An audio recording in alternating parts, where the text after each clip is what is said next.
Taylor, and I'm Worcestershire's Young Poet Laureate for 2021. The first poem I'm going to read to you today is the one I wrote from the Young Poet Laureate competition.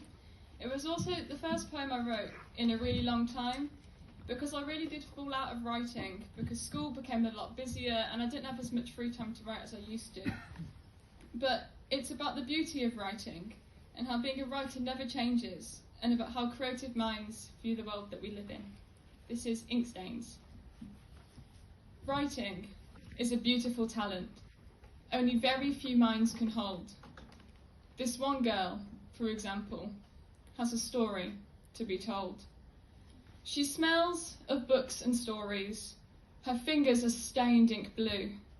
She finds homes in her manuscripts, for she's a writer through and through. She has a vast bookshelf for her heart, matched with a thesaurus for her brains. Her mind whirs like oiled clockwork, idea rivers coursing through her veins. She wipes the fog from her glasses, her herbal tea still steaming. She retrieves her notebook from her shelf and turns the cover, beaming. She becomes lost in her own words, a voluntary pilgrim of her created land. She zones out into the adventures awaiting her, in just the pen and parchment in her hand. Literature is her adventure. Her pen is the sword she wields. Her notebooks are her armour, and her novels, they are her shields.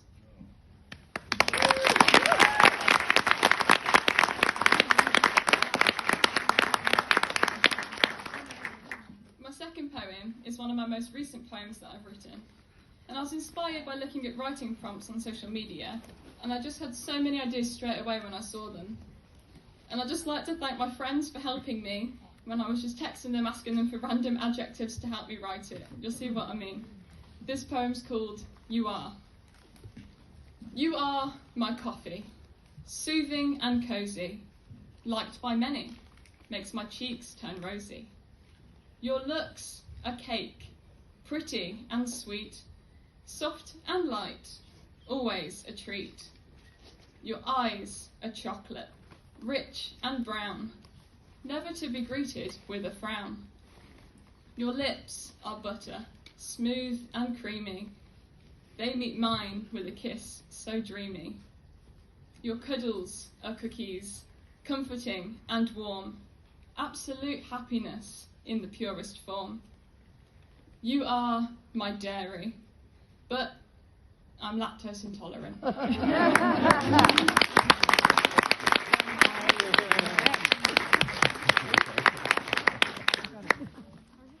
This final poem I'm going to read to you is one I wrote for a recent anthology called One of the Herd by Bite Poetry Press. It came out in October in Worcestershire libraries on National Poetry Day. And the message, I think, is really important within society today, especially with our amazing younger generation. This poem is called A Cover Is Not the Book. A cover is not the book. That's not true. Girls must like pink, boys must like blue. Don't tell me that that's simply a stereotype.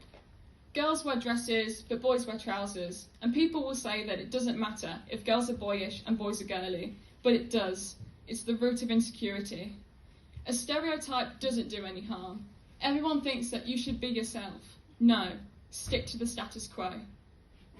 But if we take what I just read to you, change our perspective just ever so slightly, and read all of that again, but backwards, we can alter its meaning. Stick to the status quo. No, you should be yourself. Everyone thinks that a stereotype doesn't do any harm, but it does. It's the root of insecurity. If girls are boyish and boys are girly, it doesn't matter. People will say that boys wear trousers and girls wear dresses, but that's simply a stereotype. Don't tell me that girls must like pink, boys must like blue. That's not true. A cover is not the book. Thank you very much. Yes, Dave, nice one. Bless you. Thank you very much. That's great.